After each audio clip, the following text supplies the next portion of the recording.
안녕하세요. 오늘은 한 해가 끝나가는 연말과 새해가 시작되는 연시에 가장 많이들 하고 계시고 또 했으면 하는 일을 한번 생각해보죠. 시청자님은 연말연시가 되면 꼭 하시는 일은 무언가요? 깐민의 집안은 대대로 연말연시에는 대청소와 목욕을 해왔습니다. 한 해 동안 묵은 때를 깨끗이 닦아내고 또 주변에 쌓이고 쌓여온 먼지들을 깨끗이 털어내어 활기찬 한 해가 되자는 의미였지요. 요즘 목욕은 매일 하는 일이니 오늘은 대청소를 가지고 이야기하겠는데요. 대청소를 하면 뭐가 어떻게 좋고 또 청소를 잘못하시는 분은 어떻게 해야 하는지에 대해 한번 같이 생각해 볼게요. 이번 회 내용은 논문 같은 것을 약간 참조하긴 하지만 직접 대입한 객관적인 것이 아니라 어디까지나 깐미의 주관적인 생각이 많으니 꼭 이렇게 해야 한다는 건 아닙니다. 다른 생각이 있으시고 다르게 하면 어떻게 좋다고 생각하시는 것이 있다면 댓글로 적어주시면 고맙겠습니다. 그러면 앞으로 깐미도 활용할 수 있을 테니까요. 대청소라고 하면 평소에 잘 손대지 않던 곳까지 하는 거니 연말연시 대청소는 어디까지나 평소에 잘 않던 곳을 청소하는 핑계일 수 있겠죠. 보통 주변에 청소를 잘 하시는 분이 있는가 하면 아무리 노력해도 청소가 잘 안 되는 분이 계시다고 하는데요. 청소를 잘 못하시는 이유는 아주 단순합니다. 청소를 못하는 사람은 청소를 하지 않으면 안 된다고 생각을 하고 청소를 잘하는 사람은 청소하고 싶다고 생각을 하지요. 즉 타율이나 의무냐 자발이냐 하는 생각의 차이입니다. 청소를 잘 한다고 해서 무슨 특별한 기술이 있어야 하는 것이 아니고 청소를 하고 싶다는 마음을 먹으면 청소를 잘 할 수 있다는 말이 됩니다. 그럼 청소를 하고 싶어지려면 어떻게 하면 될까요? 이것도 어려운 것이 아니라 청소를 하면 자기에게 어떤 이득이 돌아오는지를 아시면 되는 거예요. 논문 같은 것을 직접 인용을 하지는 않겠지만 심리학이나 뇌과학에서 깨끗하게 정리정돈된 곳은 정말 사람 발전에 도움이 된다는 논문들이 많이 있답니다.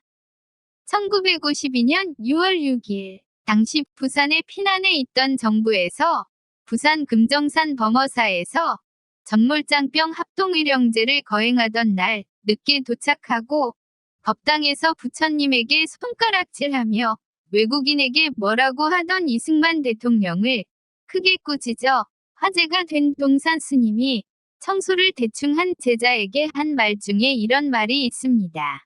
청소에 매사에 신심이 들어가 있지 아니하면 그런 법이야. 마음의 때를 닦아내겠다고 참선 수행을 하는 사람들이 도량 청소를 그렇게 얼렁뚱땅 해치워서야 어디 되겠는가. 눈앞의 건물도 제대로 보지 못하고 눈앞에 널려있는 쓰레기도 제대로 볼 줄 모르는 사람이 감히 어떻게 보이지도 않는 마음을 닦겠다고 참선을 한단 말인가 하고 꾸짖으셨대요. 즉 자기를 바꾸려면 불도 이전에 주변을 먼저 깨끗하게 해야 한다는 의미죠. 청소를 하면 생각이나 사는 방법의 변화가 와서 성격이나 용모, 그리고 인간관계와 일, 돈 버는 방법이나 능력 등 모든 것이 변화가 온다고 합니다. 새로운 인생이 될 수 있다는 거죠. 이런 이득이 있다는 걸 알면 청소해야 한다가 아니라 청소하고 싶다가 되는 거죠. 속담의 시작이 반이라고 하는데 이런 마음을 가지면 청소는 반이 끝난 거나 마찬가지입니다. 여기서부터는 어떻게 정리하고 어떻게 정돈하며 청소하면 좋은지 그 방법에 대해 한번 이야기해 볼게요. 청소를 깨끗이 하면 내 마음도 지극히 깨끗해지고 편안해집니다. 그럼 삶 자체에 활기가 넘치고 즐겁겠지요. 지저분한 방에서 생활하는 사람 중에서 잘된 사람 별로 못 본 것 같아요. 잘 안 되는 이유는 정신이 불안해질 수밖에 없어서 그런데요. 우리 시청자님들은 잘 아시는 이론인데요. 깨진 유리창 이론이라고 들어보셨죠? 혹시 처음 들어보시는 분이 계실까 해서 첨삭하는데 미국의 범죄학자인 제임스 윌슨과 조지 켈링이 1982년 3월에 공동 발표한 이론인데요. 깨진 유리창 하나를 방치해 두면 그 지점을 중심으로 범죄가 확산되기 시작한다는 이론으로 사소한 무질서를 방치하면 큰 문제로 이어질 가능성이 높다는 의미죠. 즉 환경이 흐트러지면 마음도 흐트러진단 말입니다. 미국 뉴욕에서 지하철에 낙서를 지웠더니 흉악범죄 발생이 많이 감소했다고 하죠. 마음이 흐트러져 방이 지저분한 것이 아니라 방이 지저분해져서 마음이 흐트러져 일이 잘 안 풀린다는 말이 되겠습니다. 방이 지저분하면 스트레스 호르몬인 코르티솔이 분비가 많이 됩니다. 만성적으로 코르티솔 농도가 높으면 식욕이 증가해 체중이 높아진다는 연구 결과가 있거든요. 덤으로 코르티솔은 만복감을 들게 하는 렙틴 분비를 저하시키기 때문에 필요 이상으로 더 먹게 된다는 말도 되겠습니다. 이렇게 되면 중성 지방이 축적되는데 이때 주로 배 주변으로 몰린다고 하는군요.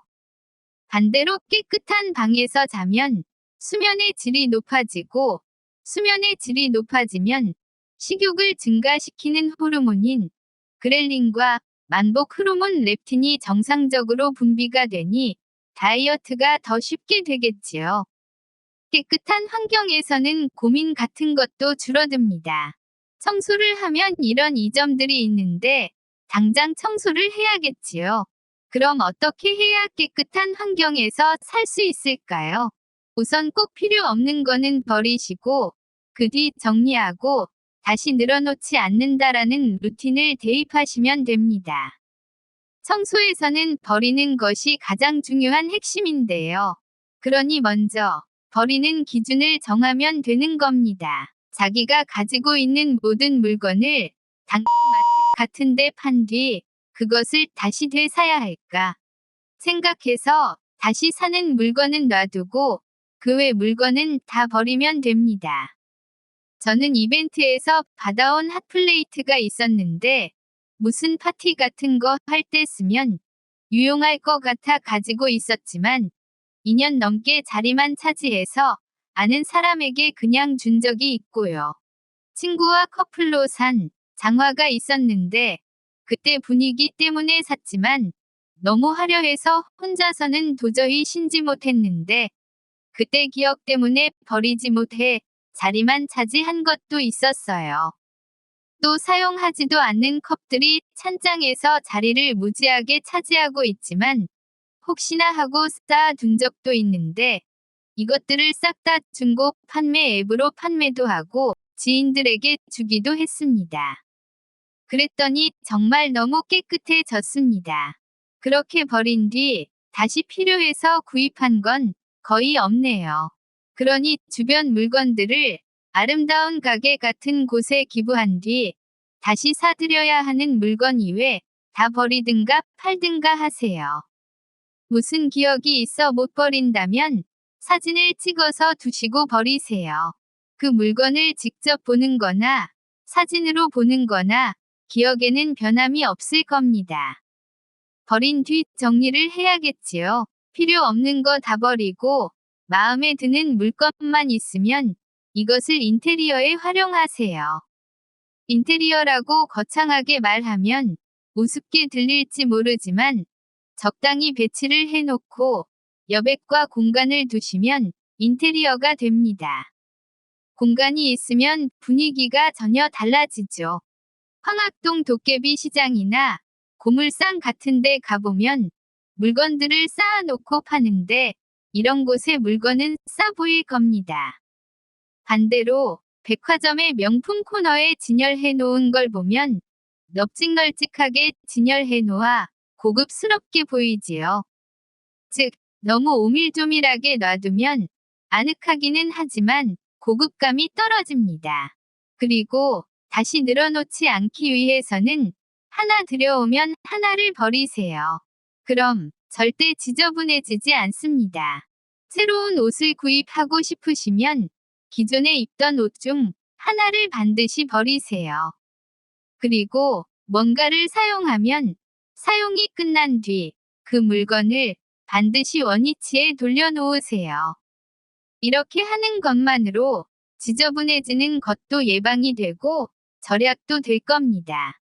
그럼 2번 다시 지저분하게 살 일 없을 거예요.